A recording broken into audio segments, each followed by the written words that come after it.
Hey, welcome back to this daily bark.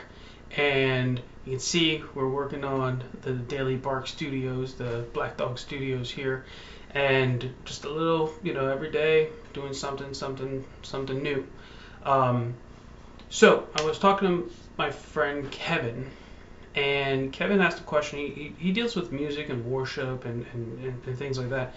But he was trying to understand how composition can relate to him, um, because obviously we're thinking most of the time for visual artists. Um, and so we had this conversation, and he asked this really good question. Well, can someone really know what the artist was feeling or trying to, what they were experiencing when they create the work, be it music or let's say a painting? And in my perspective, the answer is not fully yes, because you'll never really get the fullness of what the artist was experiencing because it's very personal.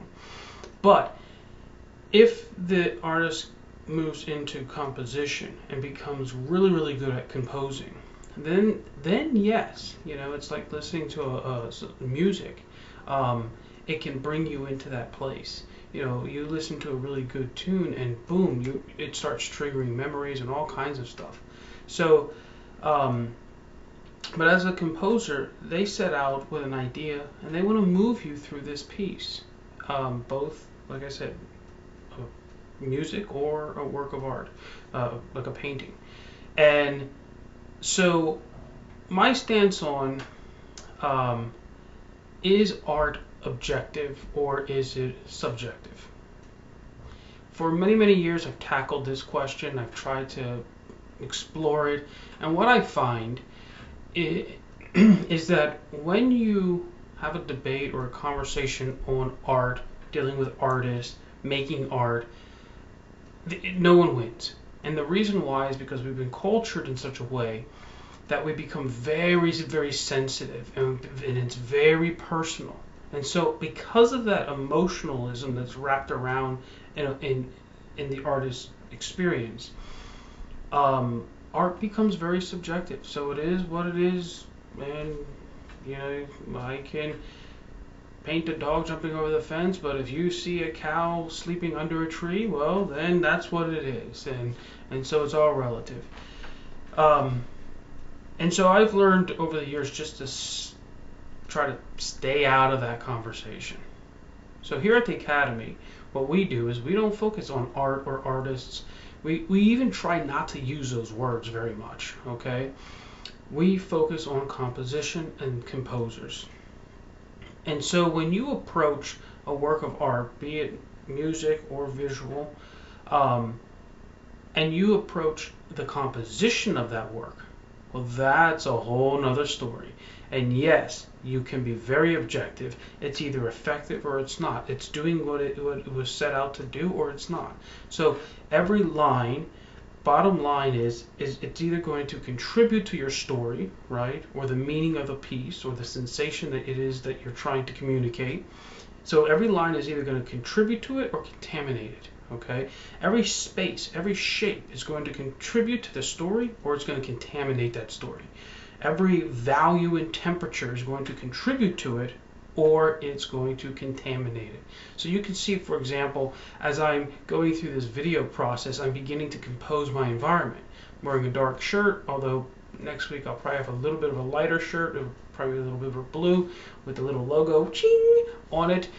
But I have this beautiful muted dark blue, okay? One, because it associates with the Academy, but two, um, I'm playing a temperature and a value change here, okay? So I'm using the lightness of my face against the darkness of that background. I want to bring out warmth, so I look welcoming, okay? And so I want the blue in the background to bring out the warmth. So understanding how these relationships work, I can then manage them, compose them, so that my communication, even on a visual level, is better. It's more effective. So when I'm sharing these ideas and these insights and these stories and just whatever it is that we're going to share here, it just comes off better because we've composed the environment. Just had something fall off the wall.